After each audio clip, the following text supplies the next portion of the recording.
La Revolución Mexicana. Tuvo inicio el 20 de noviembre de 1910, un conflicto armado que marcó la historia moderna de México. Durante años nos la han contado como una historia de héroes, batallas y traiciones, pero hay otra cara de esa época, una que rara vez se menciona en los libros de historia, una cara llena de susurros en los cuarteles, sombras en los campos de batalla y voces que aún viajan en los trenes del pasado. Bienvenidos sean a su programa, Las Crónicas del Tío Riz y compañía. El día de hoy abrimos las puertas del oculto para adentrarnos en los sucesos paranormales de la Revolución Mexicana, desde soldados sin cabeza que cabalgan por el norte hasta veladoras encendidas por manos invisibles en una prisión maldita. Y quédate hasta el final si quieres escuchar sobre la maldición de Pancho Villa. Estas historias no solo asustaron a quienes las vivieron, también quedaron registradas en documentos oficiales. Para los que no me conocen, yo soy el Tío Riz. Yo soy Gabriel Hurtado, acá chingado Gabo, pero tú dime Gabo.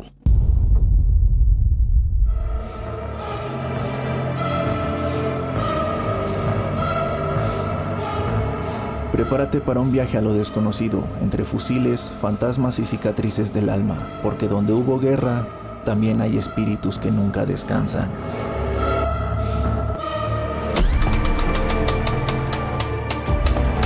Sin más introducción, comenzamos. Las voces del tren de la muerte.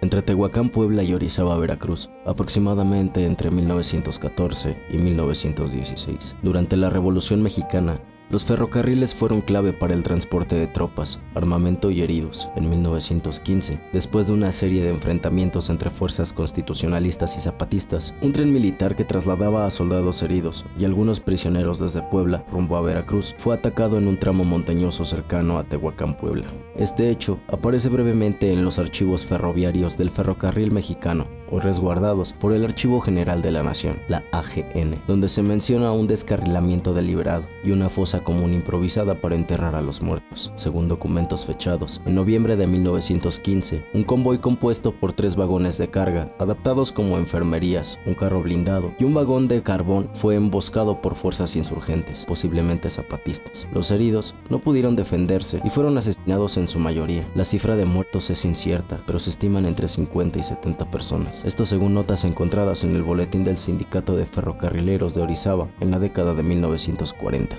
Como no hubo tiempo de sepultarlos adecuadamente, los cuerpos fueron colocados en una zanja junto a las vías del tren, sin ataúdes ni identificación. Se le llamó popularmente la fosa del tren. A partir de la década de 1920, comenzaron a registrarse testimonios de maquinistas y fogoneros que circulaban por ese tramo de vía, especialmente de noche. Ruidos inexplicables, ecos de disparos, gritos de auxilio y golpes metálicos dentro de los vagones, aun cuando estos estaban vacíos. Sombras humanas. Algunos trabajadores aseguraban ver figuras oscuras que corrían entre los arbustos o se paraban en las vías, obligándolos a frenar de emergencia. Conversaciones en murmullos. En noches sin viento, varios reportaban escuchar voces hablando entre sí, con tonos de sufrimiento o angustia. Estos relatos fueron recopilados en publicaciones internas del Sindicato de Trabajadores Ferrocarrileros en la década de 1940 y 1950, especialmente en los boletines de seguridad operativa, donde algunos empleados pedían evitar los recorridos nocturnos, por superstición o tal vez miedo.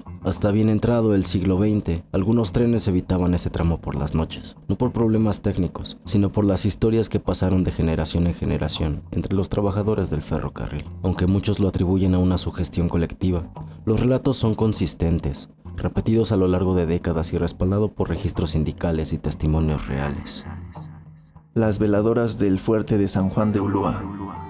Es una fortaleza construida en el siglo XVI sobre una isla frente al puerto de Veracruz. A lo largo de su historia, fue centro ceremonial indígena y luego un punto estratégico para la llegada de Hernán Cortés y el inicio de la conquista. Fue fuerte militar, prisión y cuartel. Durante el Porfiriato y la Revolución Mexicana se usó como cárcel política y centro de tortura. Ahí estuvieron presos personajes como Felipe Carrillo Puerto, Serapio Rendón y Enrique Flores Magón. Numerosos documentos del Archivo General de la Nación y del Instituto Nacional de Antropología antropología e historia confirman que los calabozos estaban en condiciones inhumanas, con humedad constante, falta de luz y una altísima tasa de mortalidad entre los prisioneros. Los primeros reportes sobre sucesos paranormales en el cuartel comenzaron poco después de 1915, cuando el uso como prisión disminuyó y algunos espacios quedaron abandonados o casi vacíos, pero aún custodiados por soldados federales. Soldados y personal de limpieza reportaron en múltiples ocasiones que al hacer rondines nocturnos encontraban veladoras encendidas dentro de celdas cerradas con candado o cadenas oxidadas. Estos incidentes están documentados en cartas y bitácoras de servicio enviadas a la Comandancia Militar del puerto de Veracruz, donde se menciona que no había acceso eléctrico en ciertas zonas del penal. Nadie del personal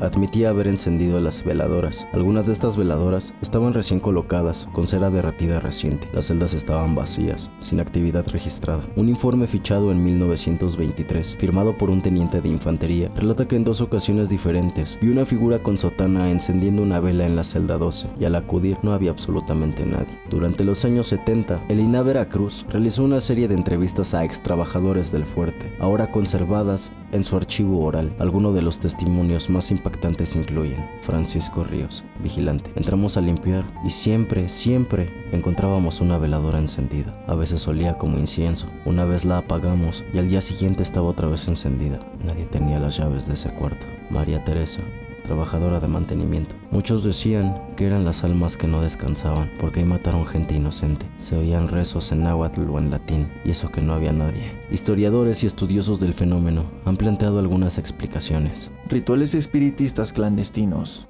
Algunos investigadores creen que personas ajenas al cuartel habrían entrado a encender veladoras por motivos esotéricos, aunque nunca se demostró.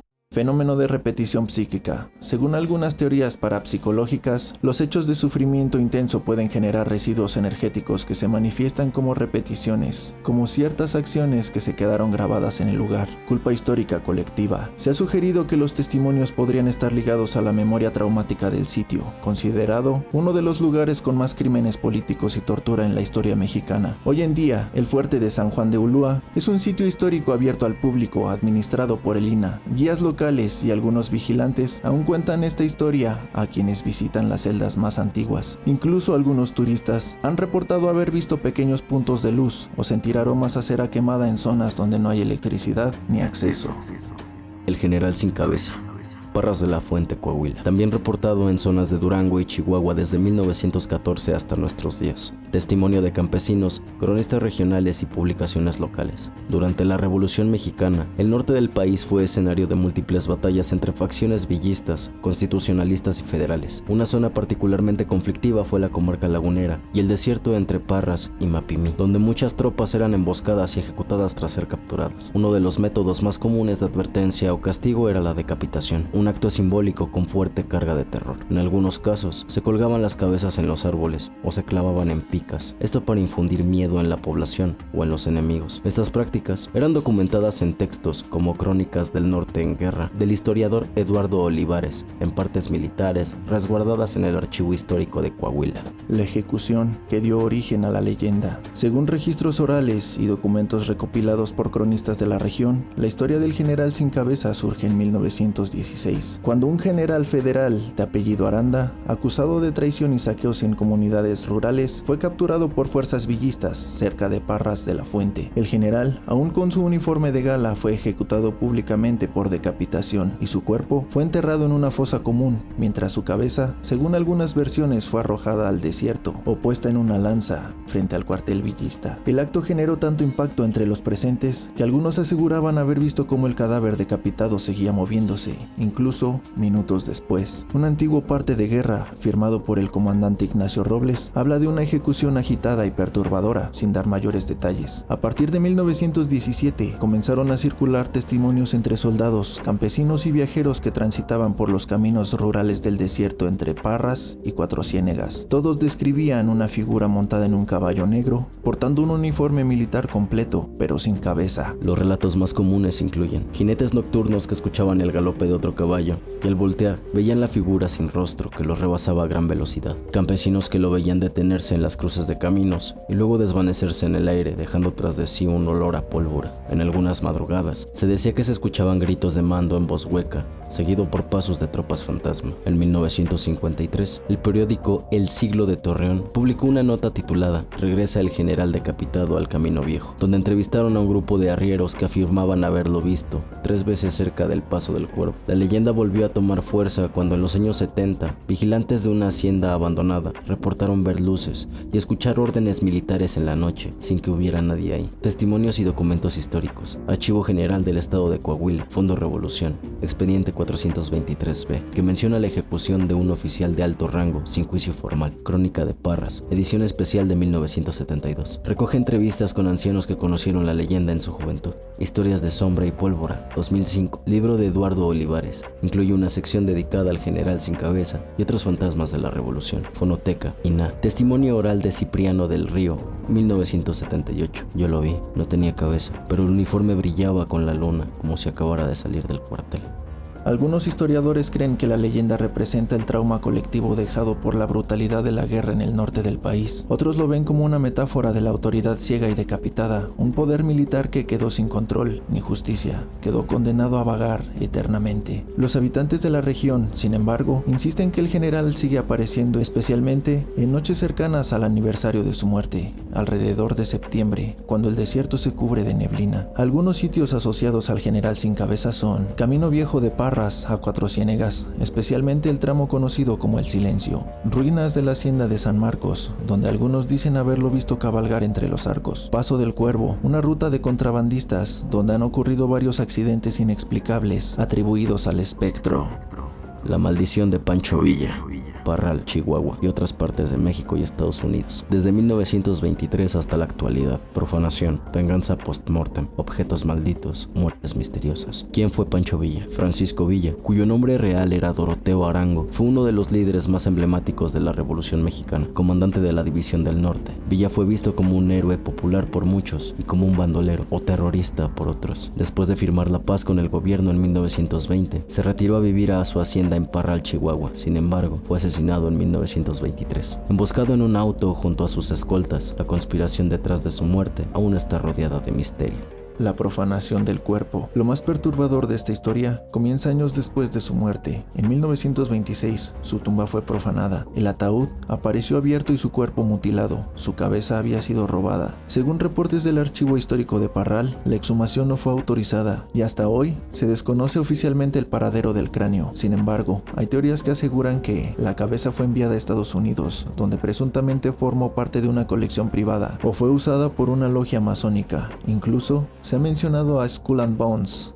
la sociedad secreta de Yale. Algunos textos aseguran que fue robada por exmilitares o científicos interesados en estudiar el cerebro de un líder tan carismático y violento. Esta historia fue investigada a fondo por el historiador Friedrich Katz, autor de Pancho Villa, Biografía del Hombre y el Mito, quien confirmó la existencia de documentos sobre la profanación, aunque su destino sigue sin resolverse. La maldición comienza. A partir de la desaparición de su cráneo, comenzaron a reportarse muertes y desgracias inexplicables entre personas relacionadas con el robo y quienes intentaron lucrar con objetos personales del general. Algunos casos documentados incluyen: Número 1. Muertes súbitas. Varios hombres que participaron en la exhumación murieron en circunstancias extrañas. Uno cayó a un pozo y su cuerpo nunca fue recuperado. Otro fue encontrado colgado en su propia casa sin signos de lucha. Estos hechos fueron mencionados en el periódico El Correo de Chihuahua entre 1926 y 1928, en notas breves que hablaban sobre la sombra de Villa. Número 2. Pesadillas recurrentes. Familiares de los involucrados reportaron que sus seres queridos sufrían pesadillas, donde Villa los perseguía o les reclamaba su cabeza, esto hasta perder la cordura. Uno de ellos murió internado en el hospital psiquiátrico de la ciudad de Juárez. Número 3. Objetos malditos. Personas que robaron pertenencias de Villa, entre ellas una silla de montar, una pistola y una bandera. Afirmaron que los objetos se movían solos, que se escuchaban disparos en la madrugada o que en sus casas se llenaba de olor a pólvora o sangre. En el Museo de la Revolución de Chihuahua, algunos empleados aseguran que el uniforme que se exhibe ahí cambia de posición dentro de su vitrina y que han escuchado pasos en la sala donde está su retrato. el simbolismo de la cabeza perdida. En la tradición mexicana y también en muchas culturas, la decapitación es una forma de negar la eternidad. Se cree que sin cabeza, el alma no puede descansar ni ser reconocida en el más allá. Esa sería la base de la maldición. El alma de Pancho Villa sigue vagando incompleta, buscando su cráneo perdido. Incluso hay quienes afirman que su espíritu protege su tumba y que quienes se burlan o faltan al respeto al lugar sufren enfermedades, accidentes o desgracias familiares. Toda esta información está documentada en fuentes como Pancho Villa, una biografía narrativa, de Paco Ignacio Taibo; Pancho Villa, biografía del hombre y el mito, de Friedrich Katz; archivos de prensa antigua, El Correo de Chihuahua, La Voz del Norte, de 1923 a 1935; testimonios recopilados por cronistas de Parral, por el Instituto Chihuahuense de Cultura; reportes orales y entrevistas conservadas en la fonoteca de Lina. Hoy en día, la tumba de Pancho Villa sigue en el Monumento a la Revolución, pero sin su cabeza. En Parral, donde ocurrió su asesinato, algunos locales colocan veladoras o dejan calaveras de azúcar como ofrenda simbólica para calmar su espíritu. La leyenda de su maldición sigue viva, y cada tanto, alguien asegura haber visto su fantasma cabalgando por los llanos del norte, buscando algo o a alguien. Órale, qué loco. Este sí no me lo esperaba. El verdadero nombre de Pancho Villa es Doroteo Arango. Qué loco, nada que ver con Francisco ni con Villa. Y otra de las cosas que me deja pensando es, ¿su tumba está en el Monumento a la Revolución que está aquí en Ciudad de México o hay otro Monumento a la Revolución que está en Chihuahua? Si ustedes lo saben, déjenlo en los comentarios porque sí tengo duda y no quiero ponerme a investigar ahorita. Lo único que estamos seguros es que nada más está su cuerpo, pero no la cabeza. No, y ya tenemos a dos generales sin cabeza, el general Aranda y Pancho Villa, que también anda buscando, pero bueno, uno fue desvivido, decapitado, y el otro fue decapitado después de desvivido. Sí. Lamentablemente, mi querido y estimado tío Riz, hemos llegado al final de este capítulo. Tristemente, pero ustedes cuéntenos, dejen en los comentarios, ¿alguna vez han visitado el fuerte de San Juan de Ulúa? ¿Se les ha aparecido el fantasma del general Pancho Villa? ¿O han visto cabalgar al jinete sin cabeza? ¿Qué harías si se te aparece Pancho Villa? Yo si veo el fantasma de Pancho Villa le voy a preguntar si tiene dos viejas en cada orilla. Eso ha sido todo por hoy. Déjanos tu historia en los comentarios o mándala al correo santamagiafilm@gmail.com. Suscríbete a todos nuestros canales y síguenos en nuestras redes sociales. Ya lo sabes. Sigue buscando.